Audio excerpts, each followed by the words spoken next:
नमस्कार दोस्तों। आज हम संगणक भर्ती परीक्षा 2018 का एक महत्वपूर्ण टॉपिक के बारे में चर्चा करेंगे, जो कि बहुत ही महत्वपूर्ण टॉपिक है, सांख्यिकी। इसके बारे में अपने चर्चा करेंगे। तो दोस्तों, अभी तक आपने मेरा चैनल सब्सक्राइब नहीं किया है तो सब्सक्राइब ज़रूर कर लें, ताकि आगे आने वाले वीडियो का नोटिफिकेशन आपको मिलता रहे। और जिन्होंने मेरा चैनल सब्सक्राइब कर लिया उसको बहुत बहुत धन्यवाद। तो दोस्तों, शुरू करते हैं। देखिए, सांख्यिकी क्या होता है। सबसे पहले हम इसका अर्थ देखेंगे। तो सांख्यिकी को अंग्रेजी में स्टैटिक्स कहते हैं, जो कि लैटिन शब्द स्टेटस से बना हुआ है, या फिर अगर इसको देखें रोमन शब्द तो स्टेटो से बना हुआ है, और जर्मन शब्द स्टैटिक से बना हुआ है। यानी इनके तीनों के अलग अलग अर्थ लिए जाते हैं, और इन शब्दों का अर्थ राज्य से होता है। तो ये तो सांख्यिकी का अर्थ था। इसके बाद में देखिए सांख्यिकी का जनक ये काफ़ी महत्वपूर्ण है। गोटफ्राइड एकेनवाल, ये नाम आता है। ये जर्मन के विद्वान माने गए हैं, जिन्हें हम सांख्यिकी का जनक कहते हैं। इन्होंने सर्वप्रथम 1749 में स्टैटिस्टिक्स शब्द का सर्वप्रथम प्रयोग किया था। 1749 में किया था। अब इसके बाद में देखिए, सांख्यिकी शब्द का प्रयोग हम दो अर्थ में लेते हैं। एक तो एकवचन के रूप में, और एक वचन के रूप में सांख्यिकी विज्ञान कहा जाता है।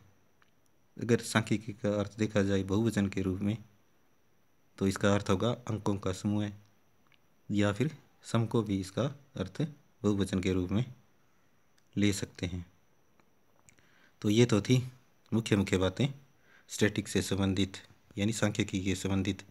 तो सबसे पहले हम स्टैटिक्स यानी सांख्यिकी को अंग्रेजी में स्टैटिक्स कहते हैं, और ये सांख्यिकी शब्द लैटिन शब्द है जो स्टेटस से बना हुआ है, या फिर कुछ विद्वान मानते हैं रोमन शब्द स्टेटिटसो भी मानते हैं, और कुछ विद्वान इनको जर्मन शब्द स्टाटिक से भी मानते हैं, और इन सब का अर्थ राज्य से होता है।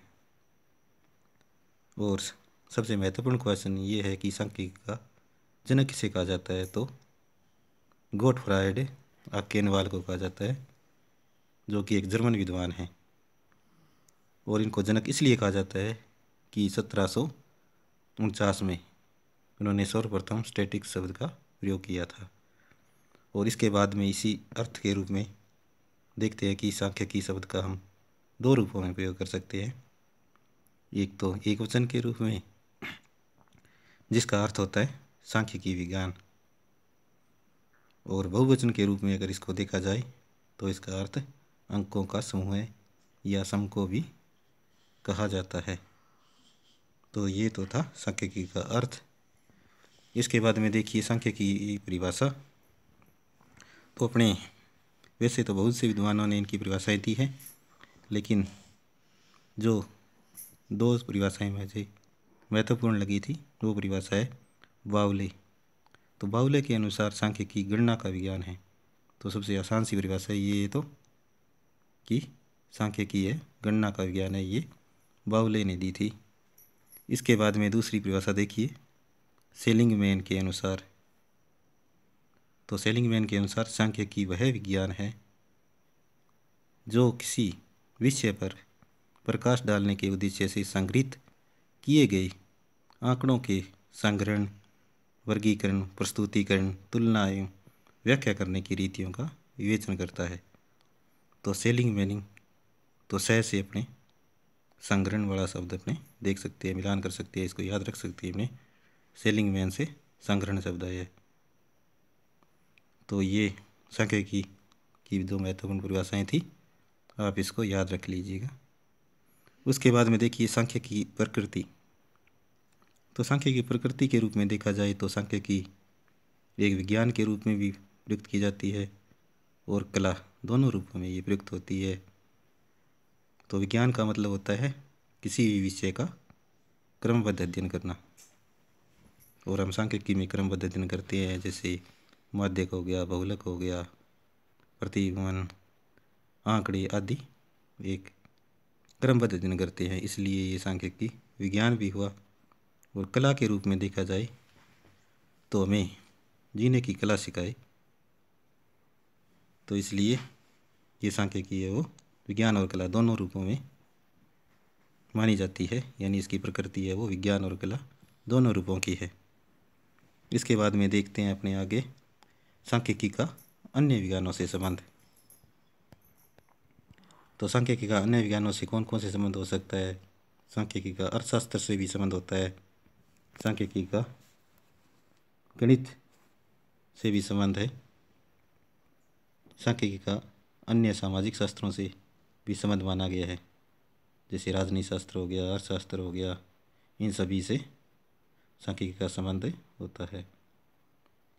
इसके बाद में सांख्यिकी एक प्राकृतिक विज्ञानों के संबंध में भी इनका संबंध है। तो ये तो था सांख्यिकी का अन्य शब्दों से संबंध। तो एक बार इसको और देख लीजिए दोस्तों, आज अपने इस टॉपिक में क्या क्या पढ़ा है, तो इनका रिवीजन कर लेते हैं एक बार। तो देखिए, सबसे पहले हमने सांख्यिकी का अर्थ लिया, जिसको अंग्रेजी में स्टैटिक्स कहते हैं, लैटिन में स्टाटिस, शब्द रोमन में अगर देखा जाए तो स्टाटो से बना माना गया है, जर्मन में माना गया है, स्टैटिक्स माना गया है। इसी प्रकार सांख्यिकी का जनक, जो कि सबसे महत्वपूर्ण है, इम्पोर्टेंट है ये, तो गोटफ्राइड अकेनवाल को माना गया है। इसके बाद में सांख्यिकी शब्द का प्रयोग एक वचन के रूप में है, सांख्यिकी विज्ञान, और दूसरा बहुवचन के रूप में है, अंकों का समूह या समको।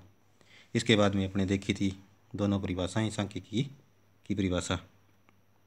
तो एक बावले की परिभाषा थी बिल्कुल आसान सी, सांख्यिकी गणना का विज्ञान है।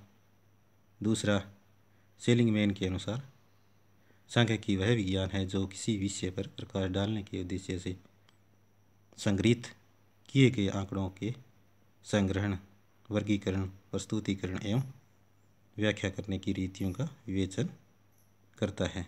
तो ये दो परिभाषाएं। इसके बाद में सांख्यिकी की प्रकृति में ये कला और विज्ञान दोनों रूप में विभक्त होती है सांख्यिकी। इसके बाद अपने देखा था सांख्यिकी का अन्य शब्दों से संबंध, जैसे अपने देखा था सांख्यिकी का अर्थशास्त्र से भी संबंध होता ही है। इसके बाद में गणित से भी संबंध होता है इसका, और सांख्यिकी का अन्य सामाजिक शास्त्रों से संबंध भी होता है, जैसे नागरिक शास्त्र, राजनीति शास्त्र से। इसके बाद अपने देखा था सांख्यिकी का प्राकृतिक विज्ञानों से संबंध, जैसे चिकित्सा विज्ञान हो गया आदि से अपने देखा था। तो ये तो हाँ महत्वपूर्ण टॉपिक सांख्यिकी से संबंधित। और कल अपने आगे एक और महत्वपूर्ण वीडियो डालेंगे, जिसमें सांख्यिकी का महत्व और सीमाएं करेंगे। उसके बाद में अंत में इसके ऑब्जेक्टिव टाइप भी करेंगे। तो ये तो आगे वाले वीडियो में डाले जाएंगे। तो दोस्तों, ये वीडियो आपको कैसे लगा, इसके बारे में राय ज़रूर दीजिए। ये वीडियो अगर आपको पसंद आया है तो लाइक कीजिए, और अगर नहीं पसंद आया है तो अनलाइक कर दीजिए, और इसका कारण भी कमेंट में लिख दीजिए। तो धन्यवाद दोस्तों, जय हिंद।